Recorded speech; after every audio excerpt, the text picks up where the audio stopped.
some, get some. Can I get a hell yeah? Yes, I am a pirate. You have to go with the pirates because, of course, they have cannons and everything. It's a pirate's life for me. Be proud of who you are and what you are. You pirate. It is a first down.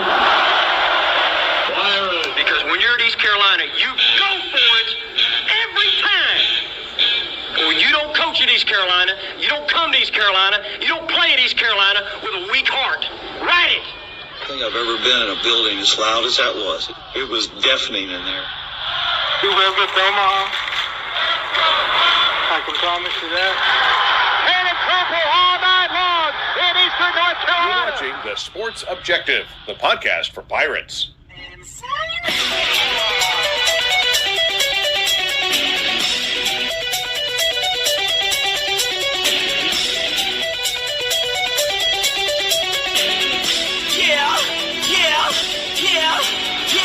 My heart is purple and gold. I'm a pirate down to my soul. And I don't back down, not at all. Find out when the cannons explode. All right, welcome in to the Sports Objective here on Wednesday night. Glad to have you. And ladies and gentlemen, the man that's always full of jokes and laughter. I'm talking about Kyle from LaGrange Barber. How are you? I'm definitely full of something. What's going on, Dave?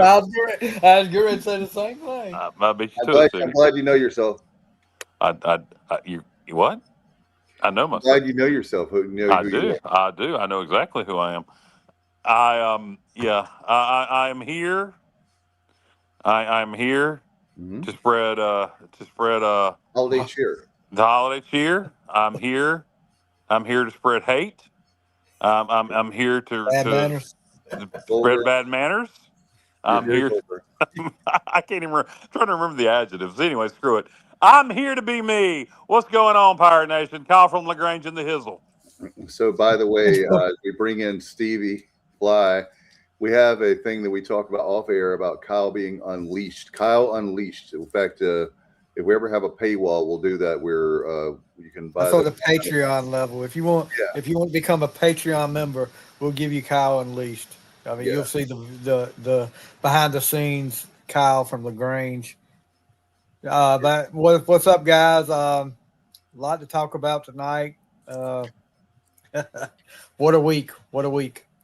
Yeah, and it's only Wednesday. Johnny Robertson, Haymarket, Virginia, and eventually you'll be down in Greenville. He's everywhere, man. He is the people's champion. How'd you know I was in Haymarket? Because I'm not even supposed to be here. I'm supposed to be in Greenville. He has a air tag. Got a tracker on you. I have a tracker on your car. Well, yeah, I am still here. I'm leaving tomorrow for the big game. We got the big game tomorrow night against App State. I usually go the day before to make sure that, if I get a flat tire or something on the way down there or whatever, there's no chance I'll miss the game. But I'm going to roll the dice. I'm going to leave in the morning. Hopefully everything will be okay. And I'll get down there in time for what makes you think you might get a flat tire? Stevie, I'm just thinking of the worst thing that could happen. That's not the worst thing that could happen. Missing the App State game, that would not be good. There's lots of things way worse that could happen on the road. Now you're putting that in my head, Kyle. I was gonna have a relaxing drive tomorrow. Yes. Now I'm gonna have to think about all you the things could be that sex might go trafficked. You could be sex trafficked, JR. So you don't want that. No, I don't think that's going to happen. There's a big market for 50-some-year-old men. I hear. I just don't. Somebody's going to be offended by that. Look, sex trafficking is not funny. It's not funny. I'm not making light of anyone that's ever been harmed because that's going to be put on me next. I promise you. I'm firmly against it. It's well documented. But that's just a joke on JR's expense. Well, I do have to drive through Northampton County, so I guess I should. Watch out for Mr. Fluff. I was going to say he's going to Rich Square. Yes. We don't really know what's in that meat he's selling. Well, actually, and Johnny actually likes to drive like 20 or 30 miles an hour over. Yeah, I do. I'm guilty. That Rich Square. So there you go. Highway Patrol in Northampton County or surrounding areas. Johnny Robertson. He actually is a fan of the Blues Brothers. He'll be driving that old police car like the Blues Brothers. Hey, you have Virginia tags, Johnny? I do. I know. I'm trying to get Carolina tags, but Yeah, not yet. I still got Virginia. Do we want to say what kind of truck you drive? No, it's the old. It's the old. There you go. Tacoma. There you go. There you go. And you can hear me coming. It's kind of loud. Have you got mufflers on there? Damn right. I got the TRD exhaust system. You got the TRD. Oh, you got the TRD. The whole air intake. I got all that stuff, Kyle. Nice and loud. Yeah, I got to do a lot of passing on the way down there. So I got to make that Tacoma is. We're gonna race. I got a Frontier. I got a Frontier Pro X. We're gonna race. Let's do it. The direct competitor to the Tacoma TRD. Absolutely. You're gonna race on 95. Yeah, and I'm gonna drive. That's what's gonna make it. Yeah, I was gonna say. That's gonna make it really. All right, we're gonna drag race. It's a straight line. I can handle that. All right. Better clear the way. No curves. No curves. Straight line. We're gonna drag race. Oh my God. The show's off to a great start. Welcome in, and glad everybody's here. And man, Kyle, I'll have to pick on you for just 1 second. He's like, when we have not a football season going on, right? There's no preview. Dave, why in the world would we? There's plenty to talk about tonight. Yeah. Why would we do a show on Wednesday night? That's not how I sound, Dave. I know it's not. He's being strategic, Dave. He's being strategic. Yeah. So. Anyway, we have a lot. I can't say that word. Yeah. I can't tonight for some reason.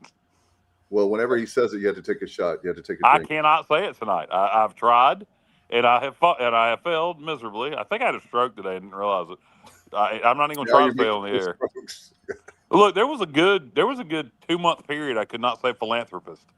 And you can ask Stevie. It was an ongoing joke between me and Stevie. And then, like for the last 3 months, you couldn't say Parker Jenkins.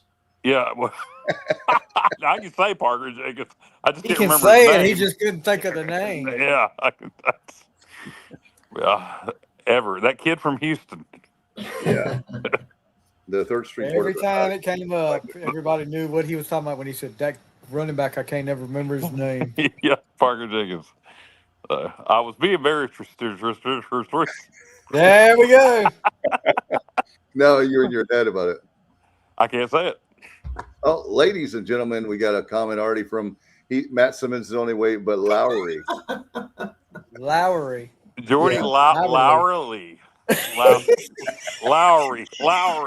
Jordy Lowry. You know what's great? I would just say this. I normally don't talk about stats, but as Kyle is messing up words, you would think that the number of listeners or viewers would go down. It's actually shooting up. So because it's entertaining. Kyle's grasp of the vocabulary is making our viewership go up. Kyle's grasp of the vocabulary. Yep. Yeah. Well, that was poorly worded, Stevie. That was poorly worded. Doing mental gymnastics in his head. That's right. Hey, let's start looking at. I don't know how y'all want to start this off, but we got a couple of breaking news. Good comment right up here. Okay. Brendan Shapiro. Anyone else extremely concerned about Hauser potentially leaving after JDB's departure? Shapiro, never forget you owe me. Yes, not concerned at large. I think we'll make a good hire. But for the bowl game, if you mean the bowl game, Shapiro, yes. No, Hauser. Oh, I was too busy getting my line in towards Shapiro. Read the comment again. He says, is anyone else extremely concerned about Hauser potentially leaving after JDB? Oh, no, not because, not as much as he would have went to Virginia Tech. Ole Miss they have their senior quarterback who's trying to get another year of eligibility. It was the D2 transfer. Now, the question is, if he gets that other year of eligibility, is he going to stay at Ole Miss or is he going to go to LSU? But they also have the young kid who was originally the starter who got injured this year, who will be back next year. So theoretically, they could have 2 returning quarterbacks. So I won't get concerned about Hauser following him to Ole Miss until I see if one, the senior is going to get another year of eligibility. 2, if the original starter, they got injured, he was a freshman or a sophomore. If he's going sophomore. So if either one of them enter the portal, I'll then be concerned about Hauser leaving. But at this time, no. I think we're in a much better spot to keep Hauser with JDB going to Ole Miss than if he would have went to Virginia Tech. At least as we sit today, that's, dominoes fall. So if one of those kids or both those kids enter the portal, then I would be more concerned. But as we sit today, I feel better about Hauser staying with Baker going to Ole Miss than if he went to Virginia Tech. As far as him going anywhere else, if he goes anywhere else, he's going to have to learn a new offense outside of Ole Miss. Yeah, I don't think so. The word is he's going to be very hands-on. I don't know how hands-on he's going to be on picking the next coordinator. I go over at Hoist the Colors, says he's going to have a lot of input on it. Does that mean he's sitting in the room with Blake Harrell in these interviews? I mean, I don't know. If that's the case, then I wouldn't be too worried about him leaving. Exactly. I don't think, and I think that what I've been told is obviously people say the nice things like he loves Greenville. He truly loves Greenville. And you think about this. If I really believe where I would be really worried, like you said, Kyle, the number one thing was the Ole Miss situation. The other thing is, let's say that this year was supposed to be the quote unquote magical year, and we have a senior led team and all those guys have gone and, Hauser's got like nothing to work with, then that's an issue. But the issue now is simply about getting paid, and we have someone that's going to pay him. We have the money for him. So money is not an issue, where normally we would say there's just no. Yeah. What people are saying, Dave, is money's not going to be the issue. Now, if he gets some crazy offer from somewhere, right, like $2 million, then, we probably can't match that. But if we can give him $1 million or close to it, the biggest thing is supposedly going to be the OC. And the OC list I've seen, I like. Now, from what I understand, we've already had some conversations, according to, this is again coming from Igos, to give credit to him over Hoist the Colors. Yes, sir. That we've already talked to Philip Montgomery. Oh, wow. Which I'm not a fan of that. I don't want to bring in Philip Montgomery. The other name that I go, again, this is over at Hoist the Colors, so I'm not breaking any news that'll hurt the university, that we're going to interview the North Texas offensive coordinator, who did not go with Morris to Oklahoma State. So that's also been confirmed. So those are two good interviews. I don't want Montgomery. Look, Montgomery has had some good offenses at Tulsa. He had a good offense at Baylor. His offense at Virginia Tech struggled. The reason I don't want Montgomery is not so much because of what happened at Virginia Tech. More so, I want to keep the young, up-and-coming. I think, so many people are so scared of hiring people because they're going to leave. I think it's a good position to be in. I think if you can sell that, hey, you come here, Blake's a defensive-minded coach. He's going to let you have full control of that offense, and you can kind of run a string of being the place where the hot young offensive coordinators go to and then move on. I'm good with that. That means we're winning. Exactly. Right. We can keep that going. I'm hoping what's going to happen with Blake Harrell. I can remember early on, and I'm all over the place, but I can remember early on in the Dabo Swinney, Dabo Swinney tenure at Clemson, when he took over as interim head coach, then became head coach, and he would lose coordinators, and everybody would be like, now we're going to see the real Swinney, and he just kept winning. And I hope it's the same thing with Blake. Where people think, well, you hire coordinators, now what's he going to do? Hopefully Blake continues to make good hires. I like the list of coordinators I've seen come up for both sides of the ball. Obviously, the offensive coordinator is the bigger concern. I think as long as Blake's here, we'll have a good defense. A lot of people are talking about we should promote Roy Tesh. Does Roy want to be a defensive coordinator? That's the question. Some guys don't want to be a coordinator. I'll tell you what, as good as he is at developing D-line, I'd be concerned about losing him to a Power 5 school, Power 4 school. Mm-hmm. So if he has interest in teams, remember? Yes, if he has interest in being a defensive coordinator, and he's getting calls from Power 4 schools, it may be time to promote him. But I don't know. I don't know if that's going to be the plan or if we're going to go outside. But I do know that from what Igo said, that offensive coordinator is the priority first, and that makes a lot of sense. Yeah. You could something else that I'll point out. Garrett Riley, maybe. Kenny, I don't think so. Well, here's the thing. He's still the offensive coordinator at Clemson. The word is Sweeney, speaking of Dabo, is telling him to find work elsewhere. He don't want to fire him, but he wants to make a change there. So he's giving him the opportunity to find work elsewhere. I hear he may be a candidate for the Coastal Carolina head coaching job. Oh, wow. So if that happens, obviously we won't get him. But as of right now, there's no, at least from what IGO's reporting, and I have no other inside sources with this, he's not come up yet as a serious candidate, and I don't think he will. I think he'll get another Power 4 coordinator position. TCU's back open. He did a great job at TCU. He could just go back there and take his old job back. Yeah, I agree with you 100%, Kyle. I think, when you look at Clemson, he couldn't get it done at Clemson. Just like you were talking about, he's not old, but older guys like we're talking about that we're going to bring in. I like the fact when you're talking about the up and coming, but if the up and coming has maybe it just wasn't the right fit. I get that, but at the same time, I think we're going to have two good. About Garrett? Yeah. No, I would have no problem bringing in Garrett Riley. I just don't think it'll happen. I think he'll get a Power 4 job or maybe the Coastal head coaching position. I would have no problem bringing in Garrett if we could do it. But I don't think it's going to happen. Why is he being told to find another work? I don't think it's working out there with him and Sweeney. I don't know. Their offense hasn't been, Yeah. He did a great job at TCU. His brother Lincoln. He's got a good offensive mind. So I don't know. I don't doubt that he can coach offense. The another name I'm hearing come up a lot is the Mercer offensive coordinator. Oh yeah. And I don't know if any of our listeners have watched Mercer play. I have not.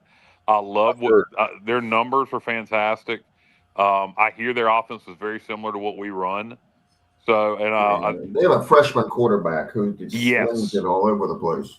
And that appeals to me too, JR, because if you can get them together, and then he would come sit behind Hauser for 1 year, that would be a perfect situation.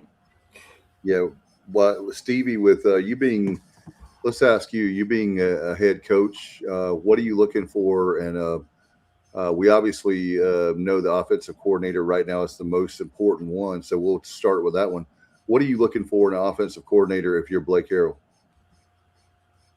I wouldn't want to change. I wouldn't want too much of a change, if any, of what we run now, especially with Hauser there, with the weapons we got now. I mean, we know what we can do with that kind of offense. I mean, we're explosive with that up-tempo, kind of air raid offense. I'd be looking for something similar to what we run now. Exactly. I got your answer, Stevie. Hey, Kyle, I didn't see the list, so I don't know if this guy is on that list or not. Okay. But if you want to talk about air raid and you want to talk about a team that executes it to the T, Monmouth, you don't think of as a football power. Matt would know more about Monmouth because he's in the But they are putting up ridiculous numbers. Their OC played at Monmouth, and then as soon as he graduated, he was on the football staff, and he's been on there for 21 seasons. The last 7 as OC, and they're averaging 7.0 yards per play on offense. Wow. 499 yards per game and 322 passing. And then last year, their numbers were even better. 7.2 per play. So, I mean, this is that's a pure air raid offense that they're running. So, they're never under center. They do a lot of RPO. They're just I feel like they match what we do pretty well. Was Monmouth OC on the list at all, Kyle?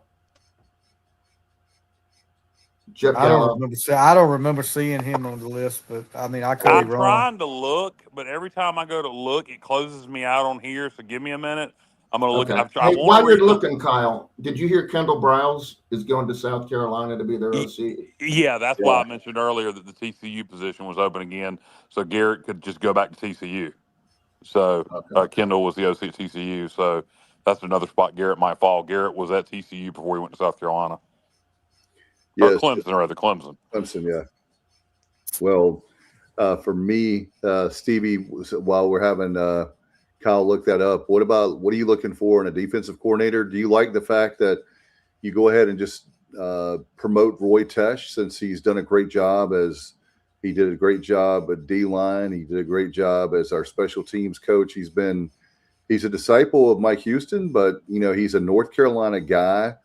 Really like him. He has his personality really fits, and even though he's technically not an East Carolina guy, he fits into Pirate Nation. I wouldn't have a problem with that, but with Blake there, me and Kyle talked ever since. Yeah, he's gonna have some hands on that defense anyway, and so I'm not as worried about defense wise as I am offense wise. So we could do that. I wouldn't have a problem with that at all, promoting from within. But I guess we just have to wait to see on that, though. Can I give you something to worry about? Oh, go ahead, Kyle. He is not on the list. I didn't think he was. I'll tell you what, though, it's a great list. If I go, if those are the, I'm assuming Igo's just not naming people that he think would be a good fit. If that's legitimately who he's hearing that we're looking at, that there's not a bad name. I don't really think there's a bad name on the list. I don't particularly want Philip Montgomery because, again, I want a young up-and-comer. But there's not a bad name on the list. You're still pissed about the Tulsa screw job in 2020. Exactly. But how do you really feel, Johnny?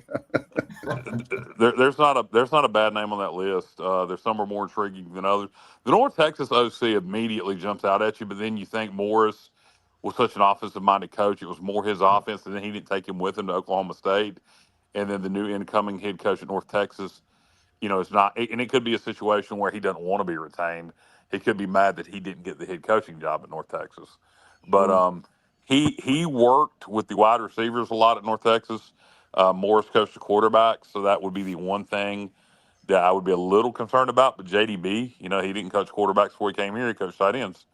But he had been with Morris for years and years. So he's a direct disciple. So what he would run is going to be that North Texas offense.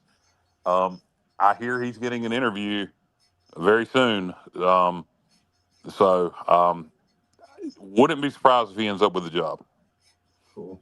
Hey, I want to talk about the defense. I made last week, I said I would not want to lose Josh Aldridge. If I had to lose one, I'd rather lose JDB. And it's not only because of, Josh Aldridge, losing him as a defensive coordinator. It's losing Josh Aldridge as the recruiter. We just had our best linebacker recruiting class ever. And all three of them, Josh Aldridge recruited. And to make things worse, I've told you before, my neighbor is Rico Zachary, who's he's coaching on the defense, and him and Josh are extremely tight. Like, I feel like Rico had a big part in Josh coming here, and Rico's a heck of a recruiter too. He recruited our best recruit we've had in a long time with that edge rusher from Richmond, Terrence. What was his name? Taronde Spencer. So those two together, they specialize in Georgia and North Carolina, but mostly Georgia. I hate the thoughts of losing those two as recruiters, but on the good side, not necessarily the good side, but another side of that would be Josh Aldridge wasn't just the defensive coordinator. He was also the linebackers coach. And that was by far our weakest link on the defense. I mean, by far. Now, I ran that by Igo, and he said that don't read too much into that because we didn't have much talent at linebacker this year. So we had Danka, DJ Johnson, and Damian Wilson, and all three of them are rated in the bottom 8 on our defense out of 46 players. So those are my thoughts on the defense. Yeah, for me personally, I like here's what I was going to say. I've had people ask me the last few days, like, are you worried? Are you worried? Well, normally I would say I'm really, really worried. I'm concerned, right? Because we don't have an offensive coordinator or the defensive coordinator. However, I will just tell you guys this list you guys are talking about, it makes my point. Johnny, I told Johnny this last night.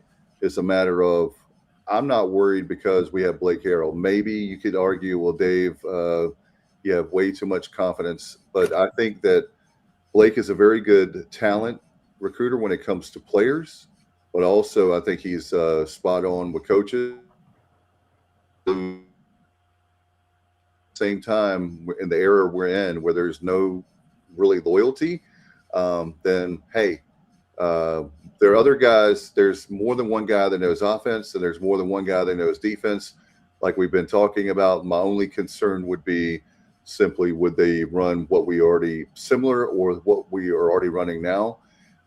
That's my only thing. But I'm really confident in that, and I think Dave, based on the list, if Igo's list is correct, we are going to be running what we've been running, or we're going to go full on air raid, one or the other, based on that list. Now, the only exception, I guess, would be Philip Montgomery, but he still runs a spread.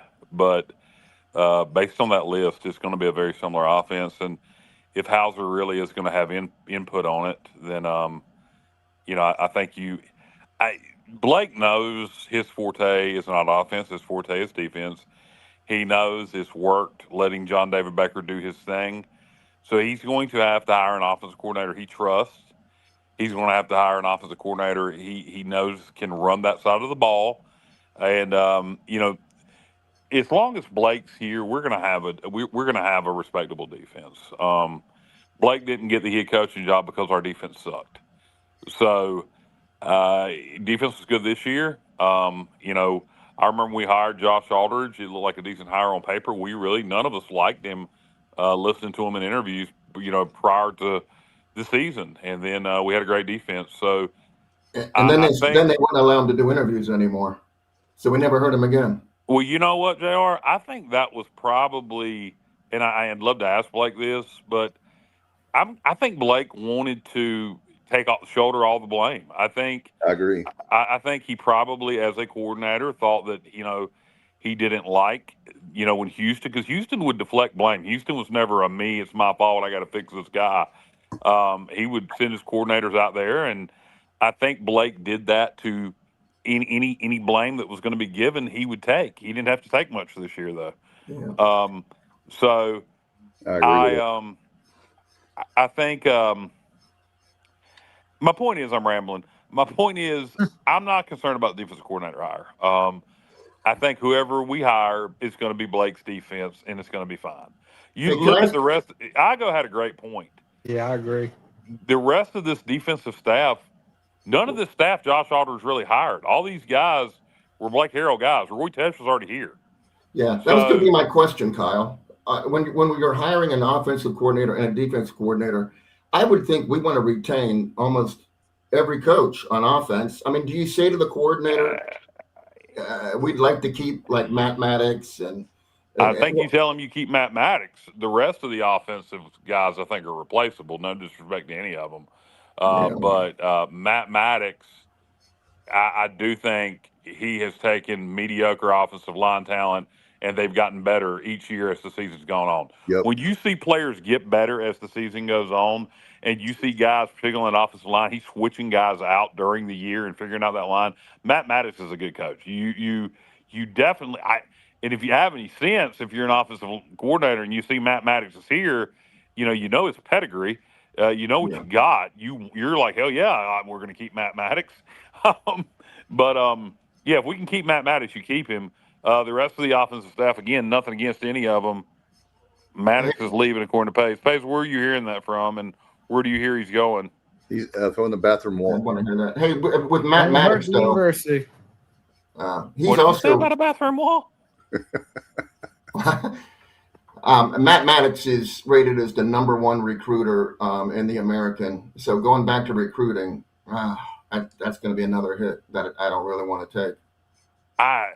Kansas. Oh God, that sucks. Yeah, that sucks big time. Well, at least it's not going to one of our schools in American.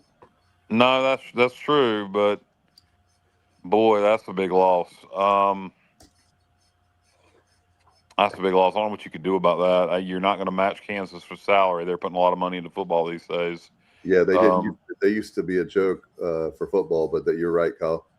I don't know what you do about it other than offer him the offensive coordinator position, and I don't know that you want to do that. Yeah. But he's a heck of an offensive line coach and a heck of a recruiter. So that's a shame if that's accurate. Well, we shall see, right? How many? One thing I was going to ask you guys tonight, maybe a little bit premature, but how many of you are worried about the number? This is one thing I'm seeing. Is I just want to say this to Pirate Nation, and I said this in I think you and I commented on Kyle on a Facebook post. I just want to let everybody know. Most of the people that like watch and listen to the show know this, but a lot of the players come and go before the transfer portal. They transfer, and it's because they literally are not getting the playing time. And we had one today, Davis. It was actually announced yesterday, but it didn't get put on Pirate Watch until today. Okay. Yeah, he's somebody that didn't get the playing time, and as JR pointed out, we didn't have a lot of talent at linebacker, and he wasn't getting playing time. So I think he had 8 snaps on the year. Yeah, all against Campbell, I believe. Yes, Igo indicates that he's going to be transferring down to the FCS level. Yeah. So good for him. Yeah, I mean, if he doesn't. Yeah, no, he's not going to play. Why be here? Yes, he was probably told to leave to make room on the roster. Right. So if people were being, here it goes. Well, know who's transferring first of all, or don't comment. If you don't realize this kid it was not a starter, wasn't even on the 2 deep. He had 8 snaps, like you said, all against Campbell. It's not a major loss. It's somebody who's leaving to go get playing time somewhere else. Guys are going to leave because of that. When you hear a name you recognize leaving, then get concerned. Yeah, keeping Hauser. Kenneth Maynard says keeping Hauser, Yannick Smith, and McCrimmon is absolutely paramount. And I haven't heard. I'm hearing a lot about Hauser, but Yannick Smith, as you guys know, is one of those guys. As far as a wide receiver position, that I'm like, if you get that guy, as you guys use the term, lathered up, that guy is dangerous as far as speed, and he's definitely I want to keep. Yeah, I like him in contested catches, like when he's being covered well or double covered. I mean, chances are he's coming down with the ball. I mean, he's our best, I think, contested catch guy out there. Yeah, he's definitely somebody you want to keep. Although and his height helps that. Yeah, Brock Spalding's really good at that too, but he doesn't have the height that Yannick does. But I will say this, you want to keep Yannick, and you're going to make every effort to keep Yannick, but there are good receivers in the portal. You can find good receivers. There will be good receivers in the portal. You just got to make sure you hit on them. You can't miss. You can't. You can't. We need to be this time around in the receiver room. I don't know that I would take a lot of unproven guys that played at Power 4 schools that were buried on the depth chart. I would probably be looking at some guys who put up big numbers at the FCS level, or like we did a couple years ago with homie from Toledo. What was his name? Oh my gosh, yeah. The kid, yeah, he's from Highland Springs, Virginia. Winston Wright. Winston Wright. Yeah, he somebody like that from the MAC who put up good numbers. No, I was thinking of the other one, not Winston Wright. No, he was from Charlotte. Somebody from the MAC, like Winston Wright, who was from Charlotte, who played at Toledo, who put up good numbers. Is somebody like that, or from the FCS, that's what I would do at receiver. I think taking guys like Isaiah Winstead. Yes, thank you. Isaiah Winstead, yeah. Not Winston Wright. Who the hell is Winston Wright? Yeah, Winston Wright came from Florida State. Isaiah Winstead. Yeah. Isaiah Winstead. That's what it was I'm thinking a wide receiver room, just the wrong name. Yeah. Good job, Logan. Yeah, well. Thank you, Logan. Yeah. His dad, Michael Winstead. So Winstead, somebody like that is my point. From the MAC or from the FCS, I wouldn't take, and Petaway's going to come up here and kick my ass one day. But Petaway and maybe he'll have a big year next year. But Petaway, did not perform this year. up to expectations. So I would be careful taking guys at Power 4 schools. Although look at Anthony Wright. Anthony Wright was not I don't know how much playing time he got in NC State, but he did a heck of a job here. So, yeah. But the point is, whether we keep Yannick or not, we're going to need some receivers. That is something we're going to have to get out of the portal this year. Even if we keep Yannick and Brock. I was just going to say, before you quit talking about Petaway, I think we misused him this year because that NC State game, we had a 4th and 1, and we didn't throw it to Petaway. And that dude had more 1-yard catches than anybody in the history of Pirate sports. I'm joking. I guarantee. It seems like Stevie, every one of his catches was 1 yard. 70% of his targets were bubble screens. Yeah, and he never broke any tackles. Right, yeah, I think you're right. When you got somebody with blazing speed like that, why aren't you letting him go down the field and take a shot downfield with him? He never did. I agree because might not be a good route runner. Yeah, Johnny. I mean, you don't have to be a good route runner if you got that blazing speed. You can run a daggum go route and just let him throw the ball up in the air to you. Did we ever really see his blazing speed?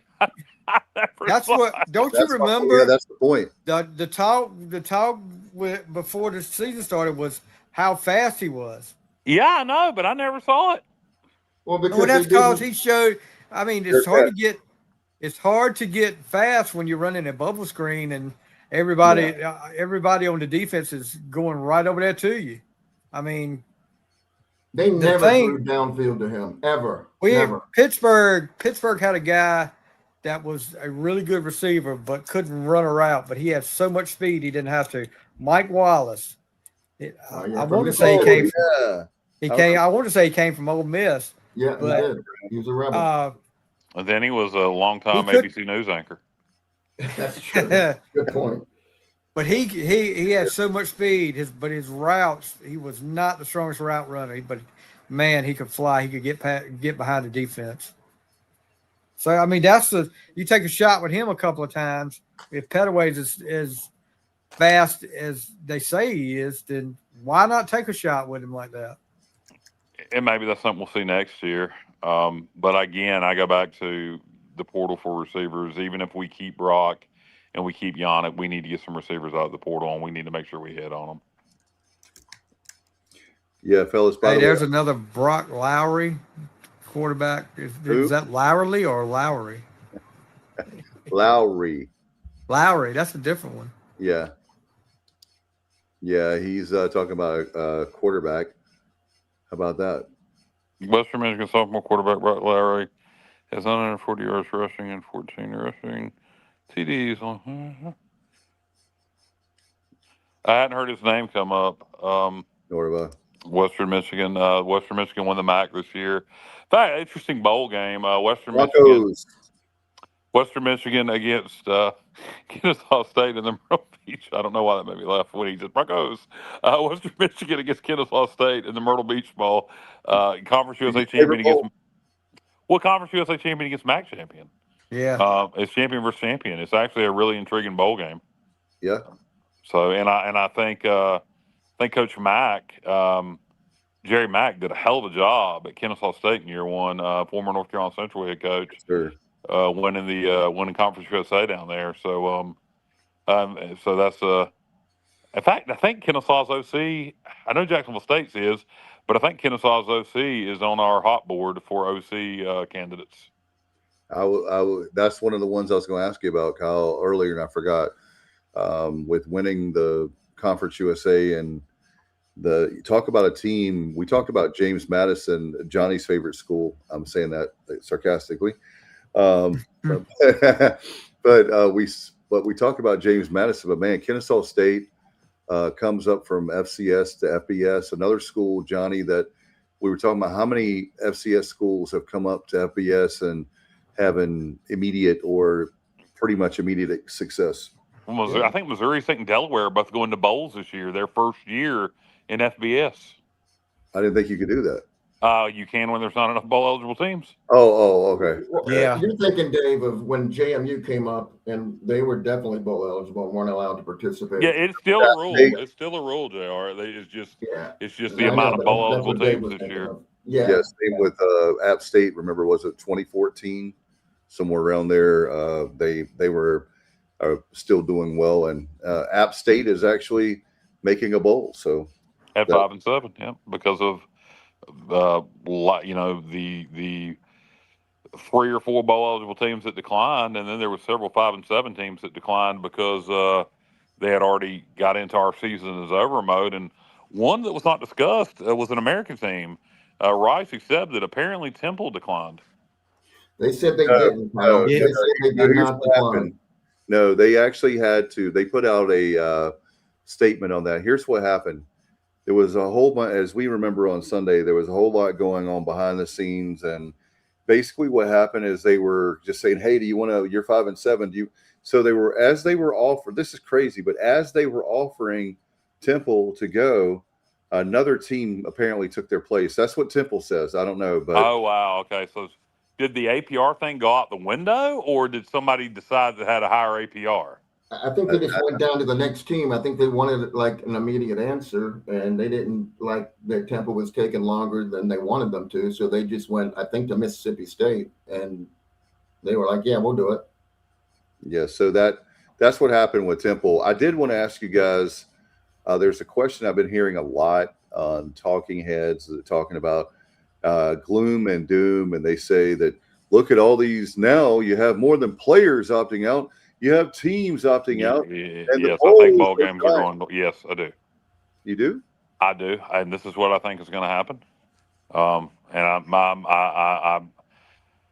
This ain't what I want to happen. This is what I think is going to happen. I think initially we're not going to have a split in terms of the Power Four and the Group of Six in the regular season. I think we're going to continue playing in the regular season as one big old FBS dysfunctional family. I think we're going to have a postseason of 2 2014 playoffs. One's going to be for the Power Four, one's going to be for the Group of Six, and I think that's going to be the new postseason coming down the line. Not next year, but in the very near future. Well, here's something that I saw today on CBS. That's a nice segue, Kyle, because I was going to ask you about it, but I'll go ahead and ask about you. Go ahead and ask about it now, and that is they have CBS. I think if I can send it to you via text, but. They actually are. CBS is actually doing. This is not legit yet. So this is something they are threw out there for those of us that have a show and we need content. They have. I don't think it's going to happen, but they have the college football NIT, and they basically took the teams like your Notre Dame's, BYU, Texas, Michigan's of the world, and they had 24 teams in like an NIT. In addition to what we already have. No, that's not gonna. No, that doesn't. Well, why would that be better than a bowl? I think what's going to happen is you'd win a championship. It would be you win a championship when you win a bowl game. I know. I don't think that's gonna. No, I don't think that's gonna happen. What I do think is going to happen is I think you're going to have a Power Four playoff and a Group of Six playoff, and I think we'll continue together in the regular season. But then when it comes playoff time, we'll split, and you're going to have 2 separate playoffs. And I hate that that's going to happen, but I do think that's what's going to happen. It'll be interesting to see. Here's my thing. It'll be interesting to see if whenever we have about, when people are talking about the ACC and maybe even the Big 12, is there a possibility, guys, when we talk about the breakaway of the power, I was getting ready to see the Big Two. Oh my God, the power two, which I can't even stand. But anyway, in other words, you have all the conferences except for the Big Ten and SEC, and they have a playoff. Like, I know what you're talking about, Group of Six. Maybe down the road. I think down the road you're going to have some more. I think eventually. NC State, Wake Forest, right now, Duke and North Carolina can hang money wise. Yeah, I do. Yeah, Wake cannot. To your point, yes. I think down the line, you're going to eventually see the Big Ten and SEC swallow up some more ACC and Big 12 schools, and you're going to have NFL type system, maybe with low side 40, high side 60 teams, and you're going to have some leftovers like maybe a Wake Forest, maybe a Boston College, etc., playing at this level.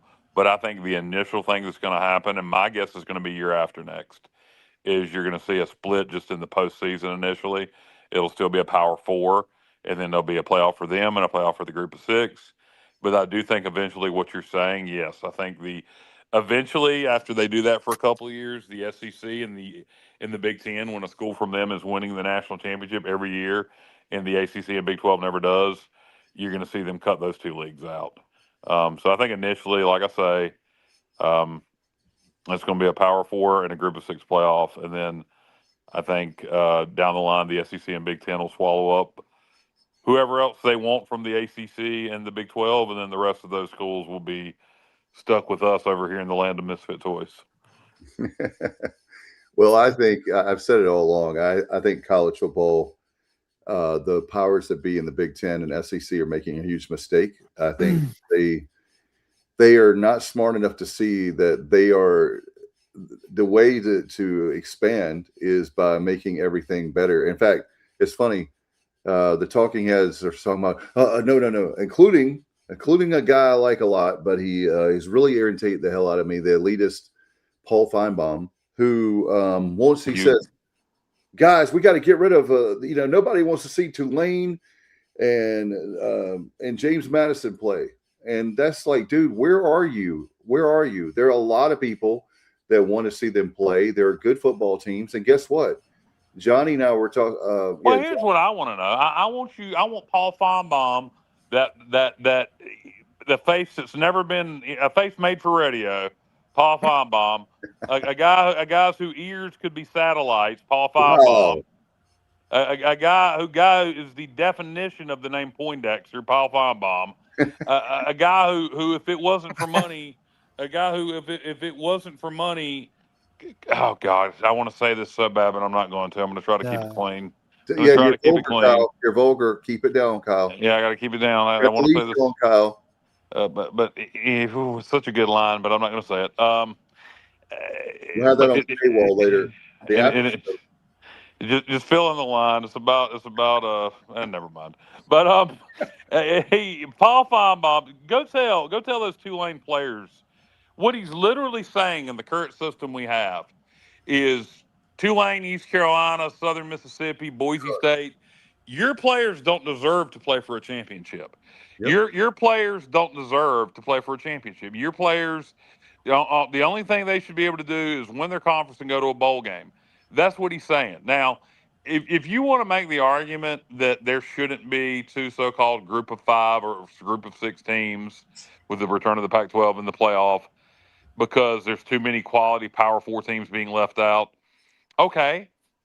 Then change the system that the wording says the 4 Power 4 champions automatically get in and one team from the Group of 5. But to totally exclude the Group of 5 is BS. There needs to be an opportunity. Now, if you want to change the wording, like I said, where it says the 4 Power 4 champions get in and one champion from the Group of 5 gets in, then change the wording. But you cannot completely, and I think they know that. With the lawsuits that have happened in college football over NIL and over portal, I think they knew there would be another lawsuit coming if they completely excluded us without a split or without the agreement of creating a separate playoff. And that's what I think is going to end up happening. And I think there's going to be 2 separate playoffs created down the line, probably in 2 years is my guess, unless we all fight it, unless we just completely fight it and say, no, we'll take that one spot if you want to change that wording. But I really believe down the line that's what's going to happen. And I'm repeating myself at this point. So guess what? 24, if you go to a 24 team playoff, which ESPN wants, out of 136 teams, I don't even have to be Johnny Stats. I don't even have to be a mathematician to know that's 18%. So all this bogus argument of how, it just meant it waters down, it doesn't help with I'll tell you this, if I'm watching college football and we have a day where we can watch all day long, like the away games and things like that, then if you say to me, hey, Kyle, at our group text, hey, go check out this MAC game. You know, guys, this could be where decide who's going to be the MAC champion that goes to the playoff.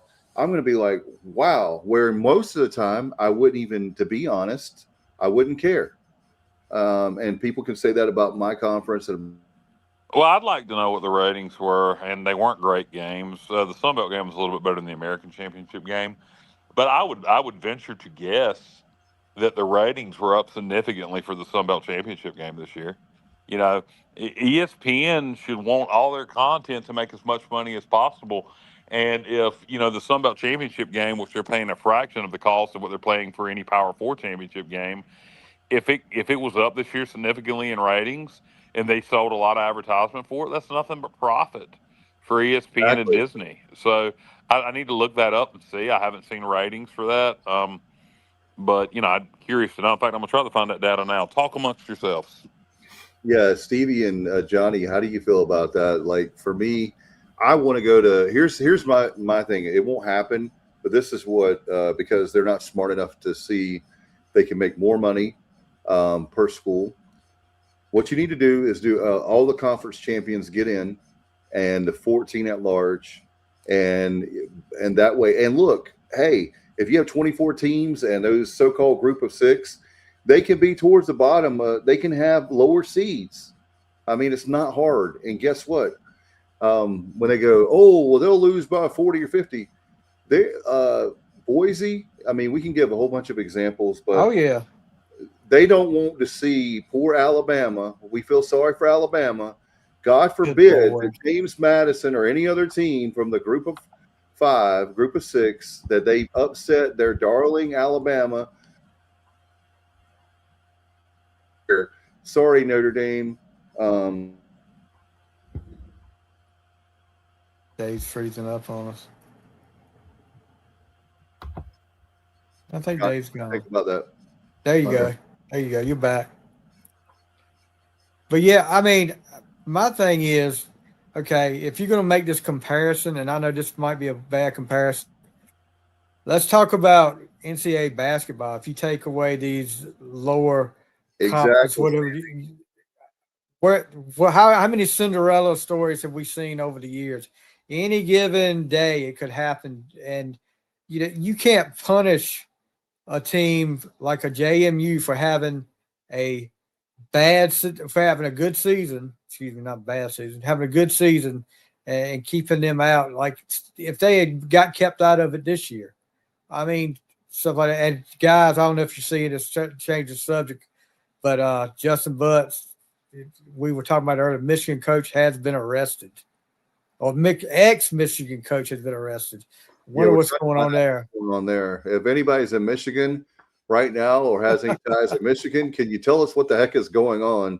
They said there was no public information on it, but we'll see. We'll see what, maybe by the time we're done with the show, we'll find out. Hey, put Kenny Curlin's comment up here. This is exactly what I'm talking about, Dave. Hold on. College football is the only one that's trying to keep Cinderella out. You're exactly right, Kenny Curlin. You could have said it better. Free Cinderella. Free Cinderella, let her in the door. Okay, so the Sun Belt Championship game, and I need to find 2024 viewership. It was actually I saw 1.7 million. So it was 329,000 last year. You're 1.15 million. I saw 1.7, Johnny or John. Either way, it was 1.7 or 1.15. That's a significant increase in viewership from the previous year. And I would imagine the American Championship would have similar numbers, although the Sun Belt game was a better game. So, Tulane walked the dog on North Texas. And another thing, guys, that let me do my Stevie about Peter Griffin. You know what grinds my gears? My gears. Talking about getting rid of the conference championship games.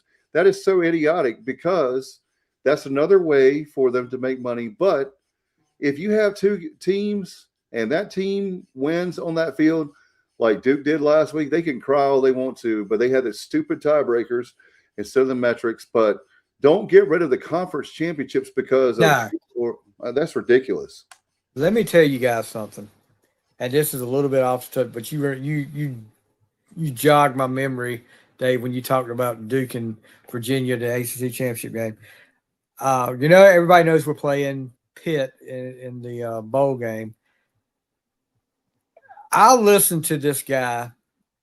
I know you guys saw him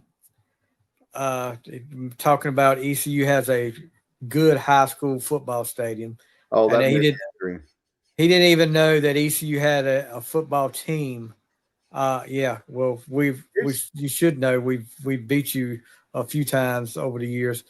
These guys, I listened to this whole show with these guys. Let me tell you, there's a difference between there's a reason why we call this sport being objective on here, because when we're not good, we know it. We tell you we're not good. We pay the price for it. People won't even look at me in the administration or talk to me, but that's fine. And there's a certain thing called being a homer, and when you can't admit, and these guys at Pitt on this show, oh my gosh, they should be in the college football playoffs right now, according to them. Wait, doesn't Pitt play in do they have their own stadium? Do they play No, they share it with the Steelers. Yes, they don't even have a tear up the They were talking about that like how it's professional. And then the thing that, hey, Kyle, you're gonna love this. Kyle, you're gonna love this. The dude talks about, I've been there to Dowdy Ficklin, and I was there when East Carolina played. Wait for it, Coastal Carolina. Sir, Coastal Carolina has never come to Greenville. Even I know that. I may not be the smartest guy in the room, and even I know Coastal Carolina in football has never come to. So this is a Pitt podcast. Yes. Oh, I'll have to send you the link. Let's invite. I don't know. Don't. Let's invite him on the show. Oh, Matt's already done that. Let's invite him on the show. We'll make him cry. They were talking about this. They were discussing the Duke Virginia game, and all of them said that. I heard that they would definitely beat either Duke or. You couldn't even beat West Virginia. I mean, West Virginia walked a dog on you.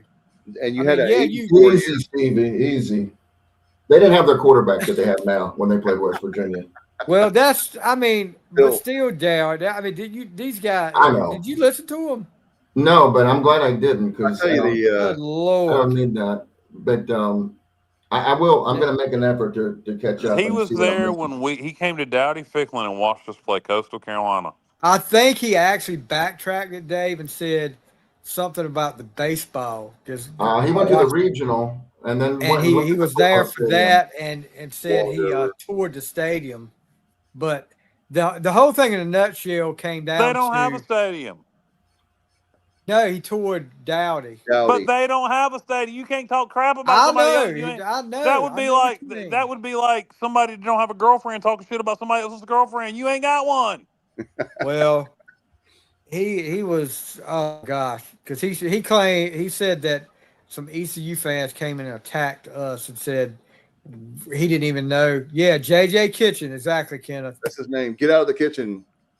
He was like, ECU fans came in the comments, said he didn't even know Pitt had fans or something like that. So we're not gonna hold anything back with you guys. I was like, okay, come on, bring it. Hey, that's bulletin board material, baby. Exactly. Keep talking. Yeah, you have no idea. They are thinking we are a joke right now, and I hope they keep thinking that. That was one of the questions. Go ahead, sorry, John. I never got my chance to answer your question. You never asked me about what I think about the group of 6 teams and the playoffs and people that want us out. And I know you know that I don't root for James Madison at all, but I will be rooting for James Madison against Oregon, and I'll be rooting for Tulane for sure. Our Oregon quarterback's going to sit out that game. Good. Let him sit out. Here's what I was getting at, though. Last year we didn't have any group of 6 teams, and we had some really blowout games in the first round. SMU. Yeah, we had Boise State. Okay, but I'm talking about the first round we had. Boise State didn't have to play in the first round, though. Boise State got a bye. Yeah, you're right. Okay, so in the first round games is what I'm talking about. SMU completely laid down against Penn State. I think they lost by like 28 points. And then, and Ohio State obliterated Tennessee, unfortunately, by like 25 points or something. So, I didn't hear anybody. Maybe if they would have had group of 6 teams, they would have tried harder and made the games a little bit closer. So, yeah, I'm rooting for the 2 teams just to shut people up. Yeah, I'm telling you, beating a team twice in the same season is hard. Ole Miss has had a lot of distractions. They're probably not going to take Tulane as serious as they should. I'm telling you right now, that's got upset written all over it. Upset special number 1. Plus, thank you, Arnie Kyle, also, Tulane, there's no mystery to what Mississippi's offense is doing. The first game between those 2 teams, that was Trinidad Chambliss' first start. And, now they know what to expect from him. They know what to expect from the offense. So I think that the Tulane, it's going to be closer. It's going to be much closer. So Matt asked JJ to come on the show. Yeah, JJ that was Monday. JJ, your mama's a bitch if you don't come on the show. Good God.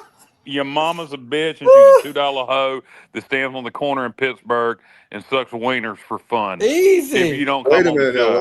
How about that? How about that, JJ? JJ, you ain't dynamite. How about that, JJ? If you don't come on the show, your mama's a hoe. Yeah. Matt also challenged. Now, if you don't, and if you come on the show, I take it all back. Your mother's a fine, upstanding woman. But if you don't come on the show, your mama's a bitch ass hoe. Yeah, it said JJ Kitchen. He said JJ Bitchin. Kenneth Maynard. There you go. You remember when Matt challenged the NC State guys? They didn't did either. They never. Well, I just challenged him. I just said if he don't come on the show, his mama's a bitch ass hoe. Yeah, I mean, if you don't respond to that, what kind of man are you? JJ and again, specializing in poor taste and vulgarity since 1980. JJ is yellow. Wow.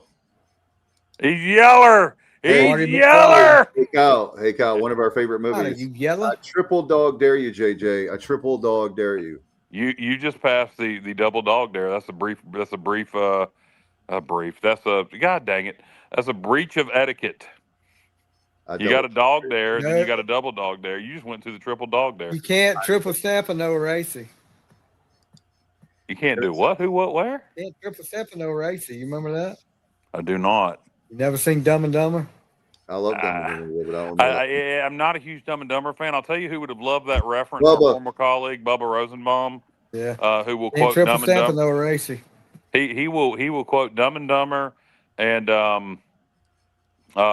the golf movie. I can't think of it right now. Happy Gilmore. No. The Mother of All Dares. Thank you, Matt. Yes, very good. The triple dog dare. No, not Happy Gilmore. Caddyshack. Oh yeah. He loves it, and he loves Animal House too. Yep. Yeah. Now we just talked about all the movies Bubba loves. So there we go. Yeah, Bubba, where art thou? Matt, are you coming on? You said you were going to come on. You're in the comments. Are you going to come on? Or we're just going to get the typing Matt Semenza. He's sitting out tonight. He's holding out. We're hoping that we can get. Kyle, you know where he's at. He's got another shipment of trees coming in today. Oh, that's right. He's putting up another Balsam Hill Christmas tree. It's Balsam Hill tree number 21. On the east lawn. On the east lawn of the Semenza estate in beautiful Connecticut. Christmas in New England with the Semenzas. He's on a virtual seminar. Yeah, right. He's working, man. He's working. A virtual seminar for work. He's putting up another tree. Bob Balsam. Guys, I think I'm getting sick again. I literally just got over being sick, and I think I'm getting sick again. My work, there's more stuff going around at my work. I swear to God, everything from RSV to COVID to strep is all going around at my work. It's like a petri dish. Wow. And you have a decent amount of employees there, right? Yeah, like 70. Yeah. In a factory style like warehouse setting. There you go. Yeah. So. Yeah. So I hope that we can get JJ Kitchen on. We'll see if we can get him on. I'm looking him up on Twitter right now. Hey, Johnny, I know that you can get him on. Johnny is like one of these, like, he should have been with SBI, State Police, FBI, CSI, somebody like with those. We can get him. Johnny can go up there and get him on. Well, you look, if JJ wants to defend his mother's honor and prove that she's not a bitch ass hoe, he's going to come on. Well, that's how I'm going to accomplish it, Kyle. I'm going to give him a link to the show and. Yeah, I mean, look, I will fully take it back and say his mother is a lovely lady, and everything else, as long as he comes on the show. He has to have the courage, right? Yeah, and I'll take it all back. And first thing I'll do, I'll say I'll take everything I said about your Good mother back. Lord, She's a lovely woman. He's a Kenny Pickett fan too. Good Lord. Yeah, that Stevie. How about that? Your buddy for the Steelers. Oh, we have. He's talking about, like, he was comparing it like we play in this professional stadium. And I'm like, dude, you don't even have a stadium. Yeah, exactly. Why would you? So does Temple, brah. So does Temple. Oh, Lord. Oh, Matt's going for it. While he's doing the virtual seminar, he's going to message him. There you go. In between decorating the trees. Yeah, man, Matt is like the ultimate. He's doing like watching film, because we're talking about the new commits for East Carolina. He's doing that. He's helping out Chrissy with the Christmas trees. He's doing a virtual seminar. Awesome, hell. We need to. Hey, by the way, guys, we need to get a Christmas tree sponsor, don't you think? Matt, JR, Stevie. God dang it, Matt. Stevie informed me that you thought there was a song about Balsam Hill Christmas trees.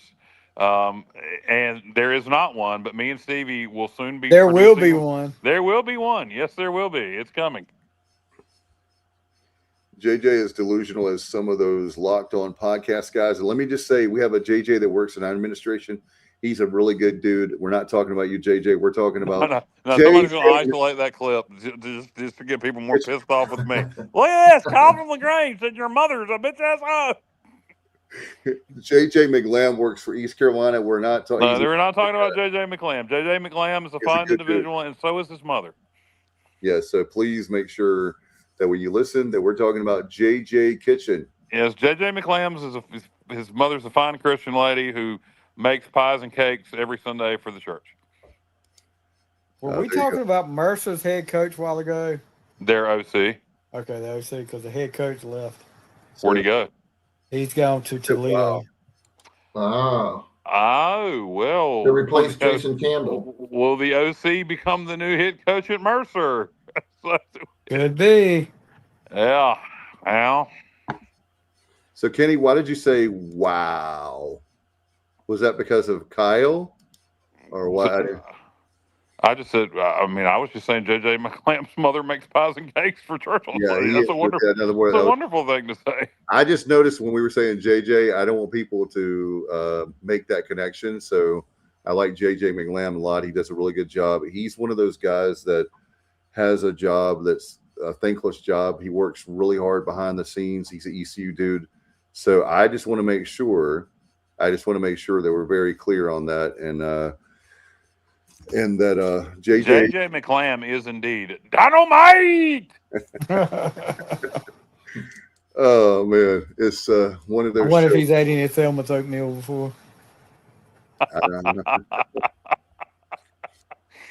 know. Inside jokes are just wonderful. Yeah.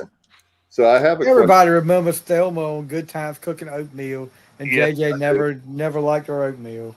I do. Yes, that's true. That's true. That's right.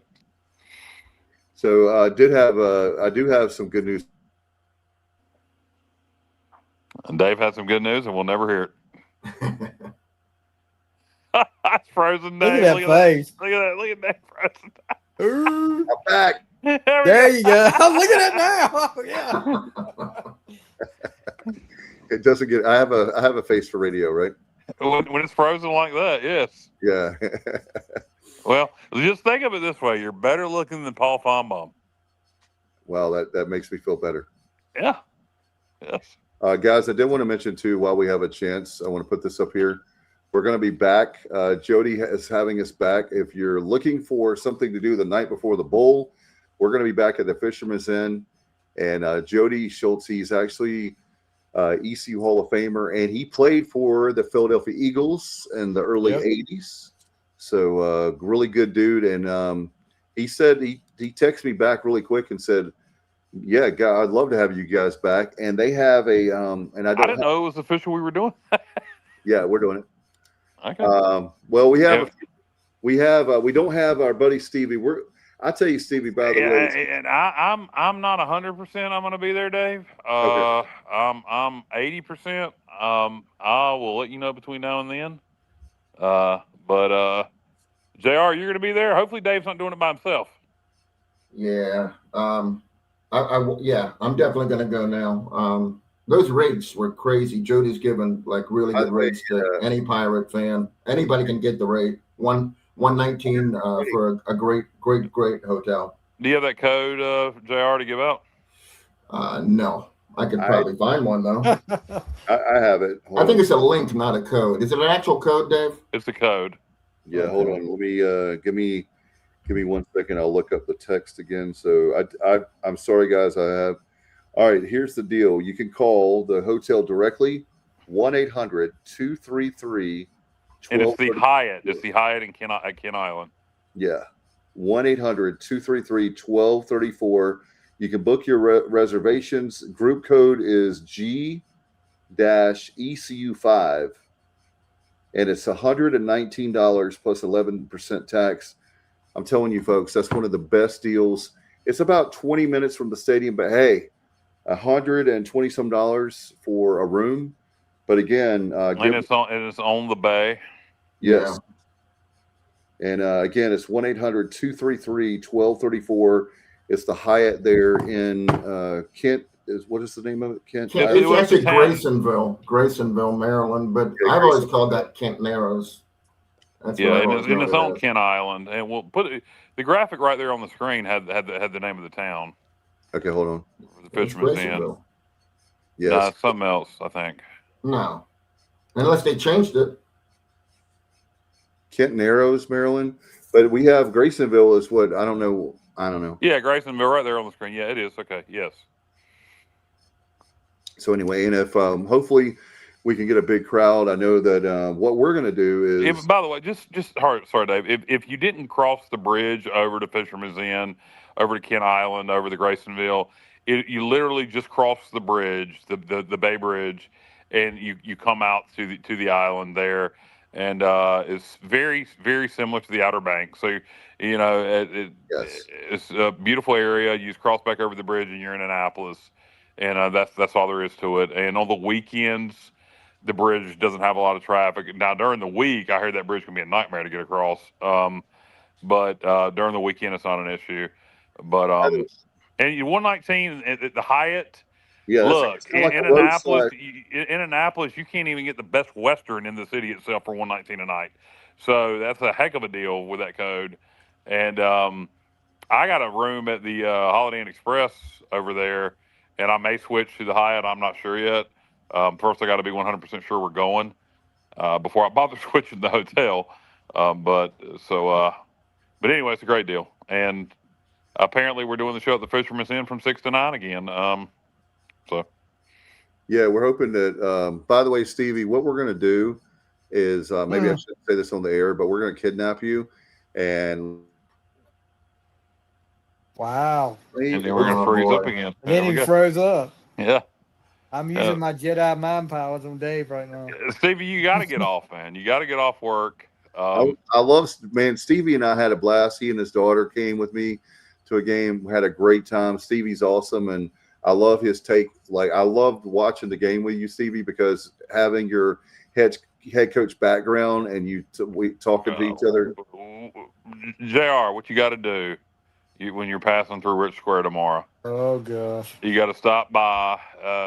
Some meat. Stop by Stevie's store. Talk to the store owner, manager. Frank, that would be Frank. There you go. Talk to Frank. Frank. Not Frank anymore. Frank's son's the owner. What? Now. When did that happen? About a year ago. Oh man, Johnny. Well, talk to his son and tell him that Stevie needs off. That we have bowl game and other major plans here. And look, from Lasker, it ain't but like a 3.5 hour drive up there. It's not even a far trip, Stevie. Okay. Hey, Stevie, are you wondering at all how I know that the guy that owned the place was named Frank? I am wondering that. That did cross my mind. I'm going to tell you right now. I'm going to turn my after we hear what Matt has to say. Stevie, do they have a train in Lasker? Yeah. Yeah, we got it all. We even got a filling station, Matt. Woo! All right. By the way, Kenny's asking for I'm to find him a karaoke bar. Kenny sounds like he would be a trip to hang out with. Yeah, I want to hang out with him. How about if I brought a karaoke machine to the Fisherman's Inn and we let Kenny go at it? Yes, let's do it. We can do it. We may get kicked out. No, we're going to be back in the party room.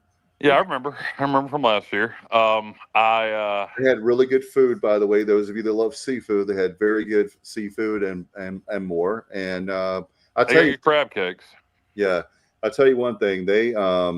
I like that restaurant because like when you go into a certain certain type of like that being a seafood restaurant, you walk in, it's got a tremendous atmosphere. I'm big on atmosphere. It has a great atmosphere. The wait staff was extremely friendly. I thought the prices were pretty good too, especially considering seafood. So we're thankful to have him back. For Jody inviting us back, it was really nice of him.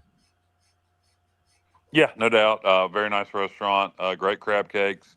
Beautiful. The party room was beautiful. Very, like you said, good atmosphere. Very nice restaurant. And it's been there for forever. Jody has some great stories he told on the air about stopping by that restaurant when he played for the team, when his family owned it. Yep. Jody, I think, inherited that restaurant, or I don't know if he inherited it, but took it over. So that'll be fun whether I'm there or not, even if it's just JR and Dave. Stevie's going to get off. What about Matt? I forgot about Matt's not here, so he's.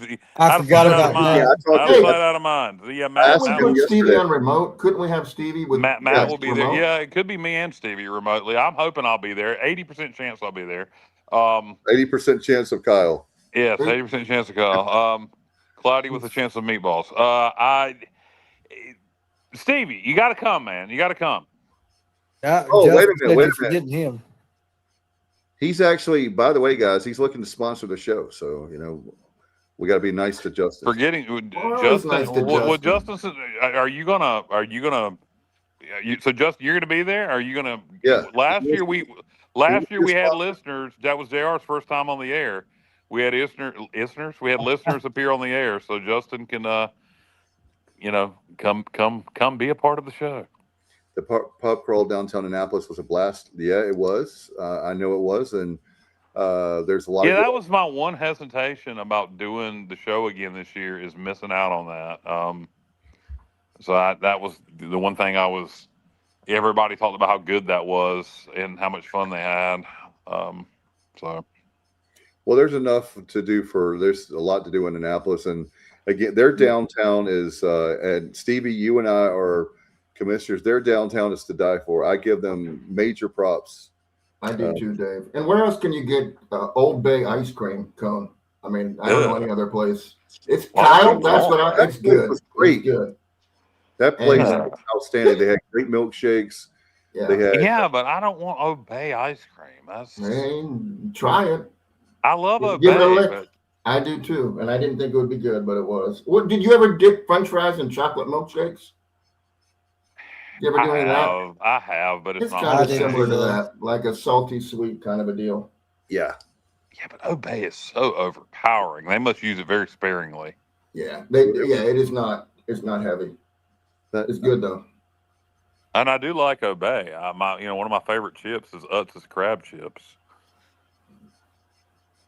Nobody else like Utz's crab chips? I love them. I love them. I was just listening to you. I thought Stevie was going to say something. So no. You thought he was going to make a crab joke? No. Just like him chiming in. Oh. We're waiting on Matt. We're waiting on Matt to make an appearance. We'll be waiting all night for that. Yeah, The trees are giving them problems, what I heard. Yeah. Do you guys have? I did have one thing I wanted to say, guys, that I want to do really bad. is I really want to get a tour of the Naval Academy. I really love the military, and your problem's going to be the time of the bowl game. I think a lot of people, maybe you can do it on Friday when you first get there. I think a lot of people did that Saturday morning before the bowl game last year. Obviously, that would be you'd be hard pressed to do that this year, so you'd have to get it in on Friday. But that kickoff time for that bowl being at 11 a.m. If you win, you can have a lot of fun afterwards. If you lose, depending on who you are, you can still have fun afterwards. Some people after losses don't have much fun. This game at this point, even though, at this point I want to beat the crap out of Pitt because all the trash they're talking, just being honest with not so much without Aldridge, but without John David Baker, I'm a little concerned about the offense for this game. Yeah, I think what did that say? Kenny come in on the pub for the pub. So Matt, you're not going to do the show. Okay, there you go. Well, we can get, we'll have people there. We'll have a good time regardless of who's there, not there. We'll you could do both, Matt. You could do the show from 6 to 8, and then go do the pub crawl. I don't know what time the pub crawl starts. 7 or 8. I think you're right, Kyle. 7 or 8. They're having like a welcome reception first, Pirate Club and Alumni Association, and if it wasn't for Jody, honestly, I would be doing that. But I appreciate him having us, and it was a good place, I thought, to do the show. He actually has the private room for us, and you don't know how many times you're going to go. Like, we went to the Military Bowl in 21, 24, 25, but what if the future we don't ever go back? We didn't really go in 21. I know. Yeah. There's some people. There may not be bowl games in 10 years from now. Who knows? There might not be bowl games 2 years from now. Well, true.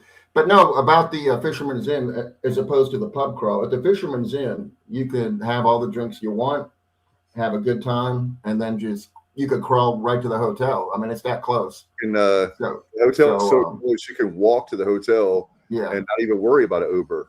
Exactly. You could. Well, you have to. It's right there. Exactly. And Jody was he's a Pirate, and a Hall of Famer. And for those of you that love the Philadelphia Eagles like Stevie, no, I'm kidding, Stevie. Oh, get fired up. I'm kidding. I love Stevie's team is a great team. The Steelers and I'm not saying to kiss butt to him, is a well-run organization. Yeah, Justin said he's already checked out the menu. So Justin Butts is looking forward to being at the Fisherman's Inn. He says he's a sponsor. By the way, Kyle, he's going to drive you up there. Yeah. There we go.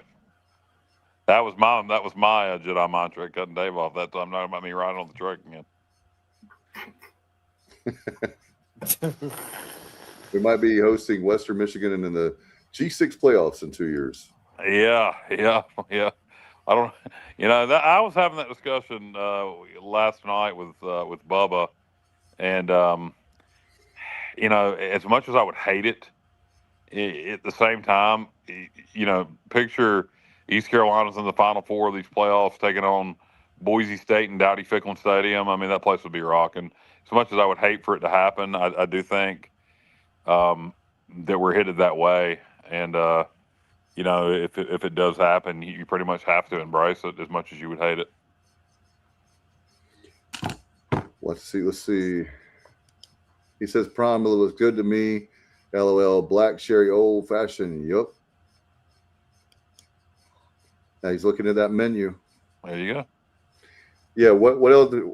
Is there anything else you guys want to talk about? We've been telling everybody we will break down the game. So it's just so far ahead. And also, Johnny, it's really hard to break down the game because we don't know who's going to be on the roster and not for both teams. Good point, Dave. I thought it was too early to try to do that tonight for sure. Yeah, there's no point in that. And we'll we talked about the offensive coordinator search earlier in the show. There's really there were some names that came out today for the defensive coordinator search, but I think really we're so early on that, and we may be promoting in-house with Roy Tesh. But the offensive coordinator search, we'll dive into those names more before Sunday night and have a more detailed breakdown of OC candidates and really dive into who we think the best fit would be on Sunday night. So guys, tune back in for that on Sunday. It'll be a more detailed discussion, and Simmons will be back with us particularly on the offensive coordinator search. Okay, guys, I got some intel for the Sharon firing in Michigan. Apparently, Sharon, in protective custody, threatened to kill himself to his wife, left his house, went to staffer, and held knife to his own throat. Said, "I'm gonna kill you, but you first." But then intercepted at church by police because his wife has his location. Oh man! Wow, that's horrible. Jeez, that is terrible. Yeah. Well, so that would be like, oh man.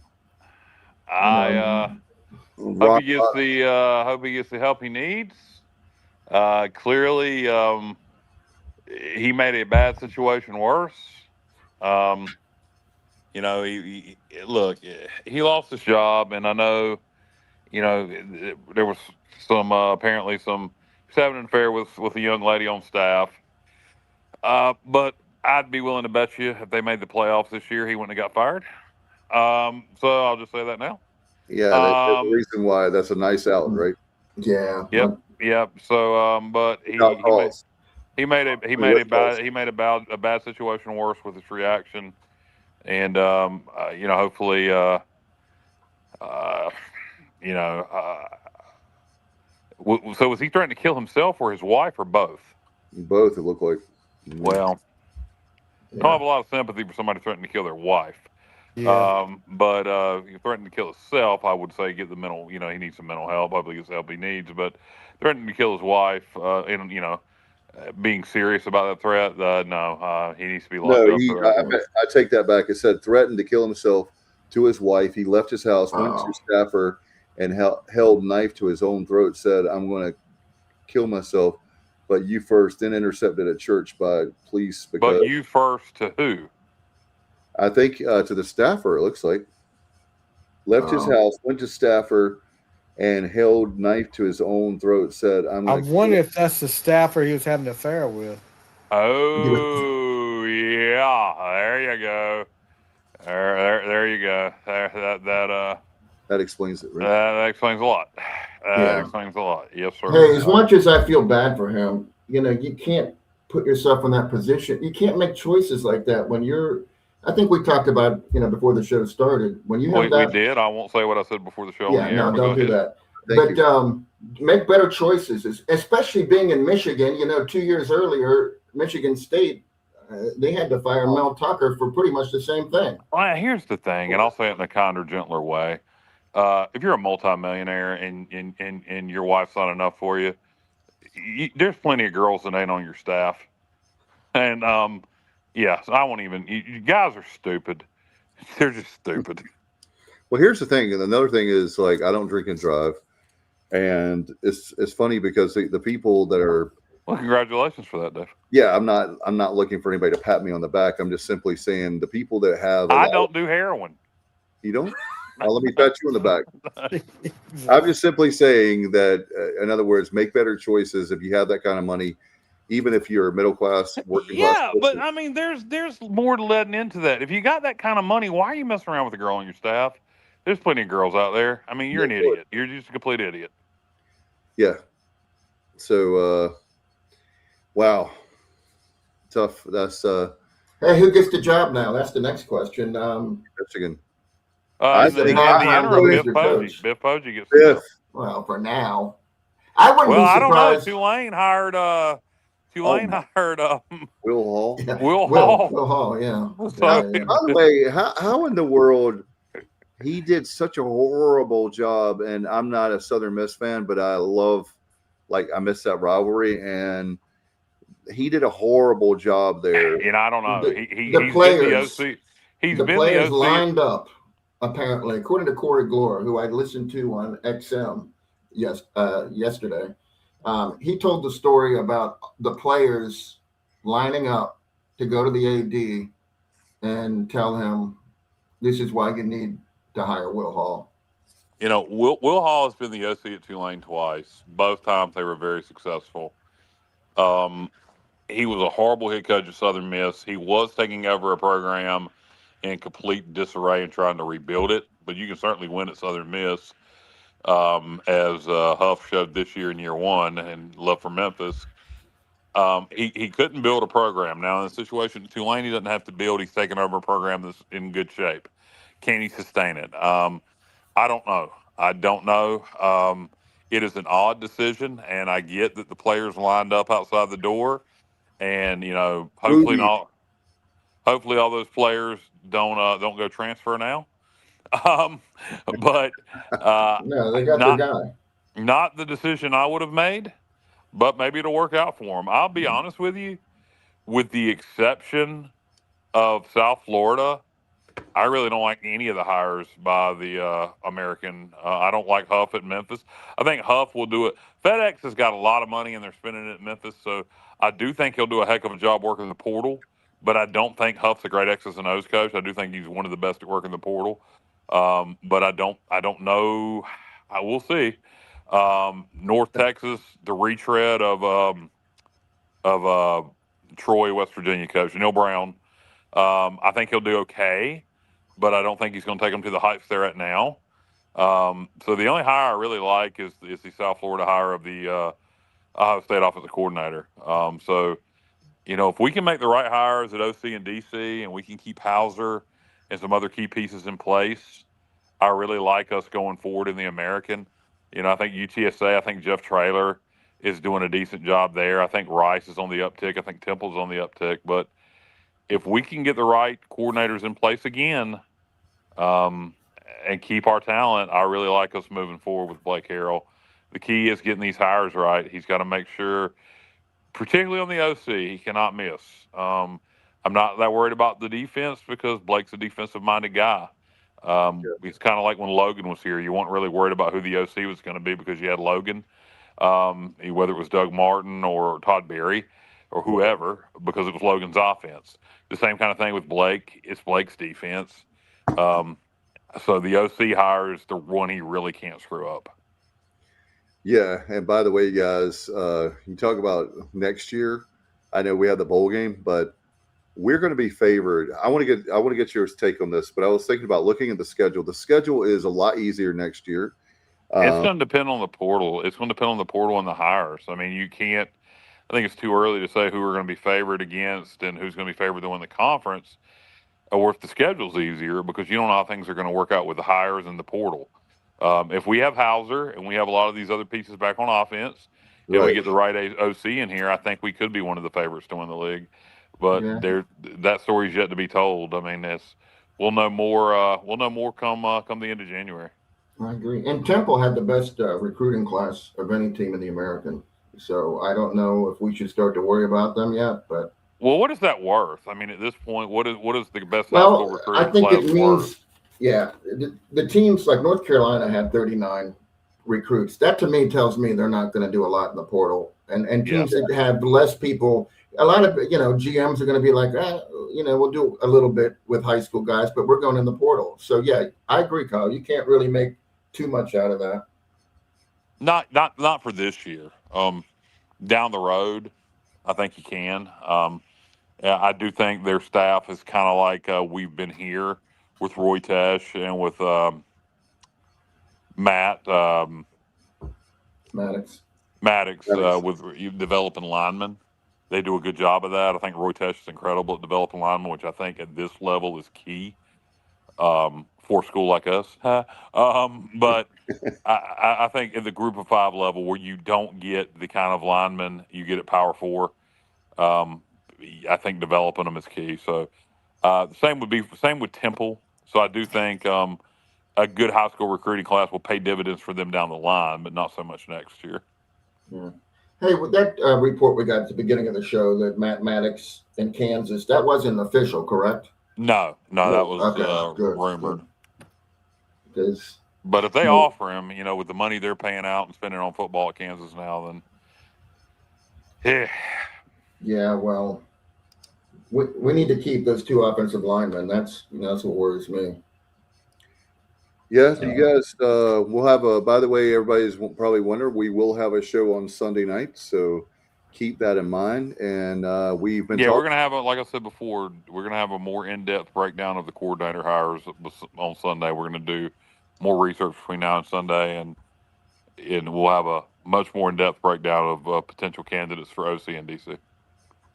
And I want to remind everybody about Scrub Brothers, the car wash. They're going to give us some free codes, and we should have those by Sunday night. So we'll be telling you about that. So basically, yes, you go to Scrub Brothers on Fire Tower Road in Greenville, and you'll get a free car wash. You just get the code. So we'll find out more about that, and glad to have them a part of the show. It's not code JCE? No. Oh, okay. UBE, or is it you? Another inside joke. All right. You guys have anything before we get out of here? Stevie, I know, has to get up early in the morning, and I do too, but I don't, thank God.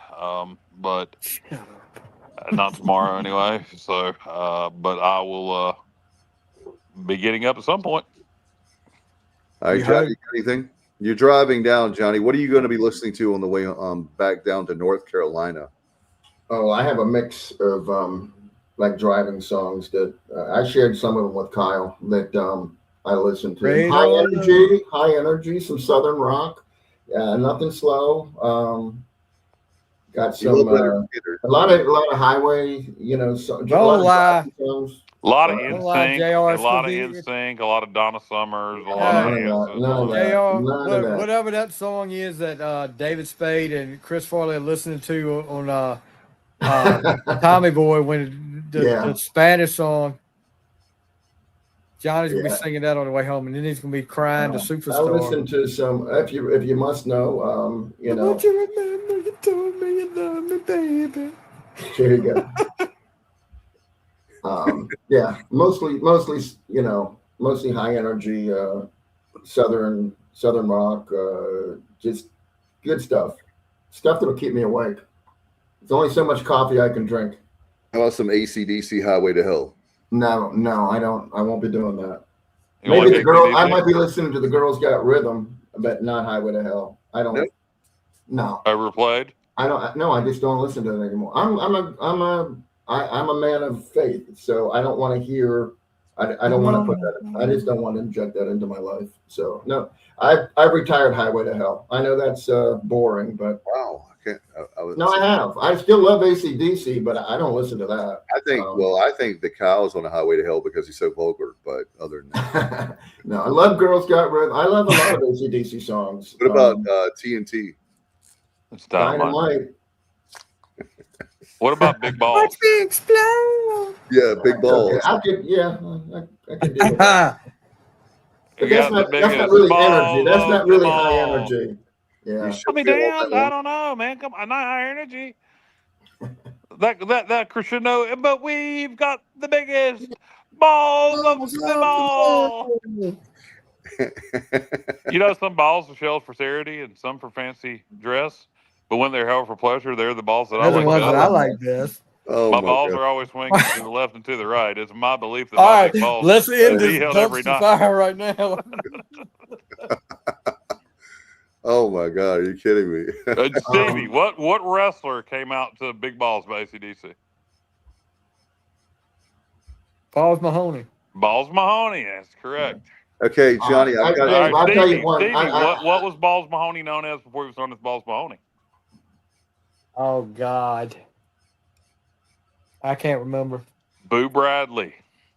Oh, yeah, he was Smoky Mountain Wrestling. Smoky Mountain Wrestling.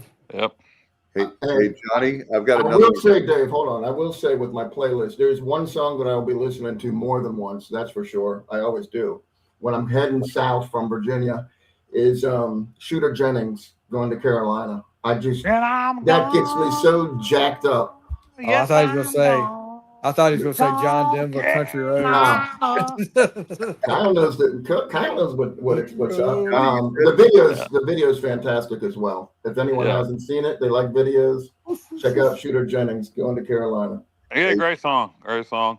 Shooter's a good artist, underrated. Much prefer Shooter to Struggle. I do. If we just Struggle Jennings, he's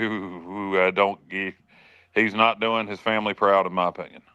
Yeah, by the way, Johnny, there's another song from AC/DC that I assume that you have retired. How about Hell's Bells? Yeah. See, I don't. Yeah. No. So you just don't listen to any song about hell? Shake a Leg. That's my favorite AC/DC song of all time. Shake a leg. Yeah, that's all. And yeah, Giving the Dog a Bone. That's a good one. Yeah. Hey, Johnny, what about Dirty Deeds? Okay, so hey, I got a funny story about that. I dated a girl, and she was singing along when that came on the radio, and she thought they were saying "dirty jeans, dungaree, dirty jeans and the dungaree." Or is it you? Yeah. And so now every time I hear that, that's what I'm hearing. I'm hearing that. I'm not hearing the real lyrics, but yeah, I like that. Yeah, mistaken lyrics. That I have never heard that one. I learned something tonight. All right, we're gonna get out of here. Stevie has got to cut the meat. Get ready for go to Alaska. You didn't say cut the cheese. Yeah. I heard you have a USDA inspection tomorrow, Stevie. That's what I heard. Nah, I don't think so. Don't be bringing any crap like that up. Chop. All right, we'll get out of here, guys. Enjoyed it. Had fun. A great crowd as always. We appreciate you all, and we'll see you next time on Sunday night, and that'll be at 8 o'clock right here on the Sports Objective. Good night, everybody, and go Pirates.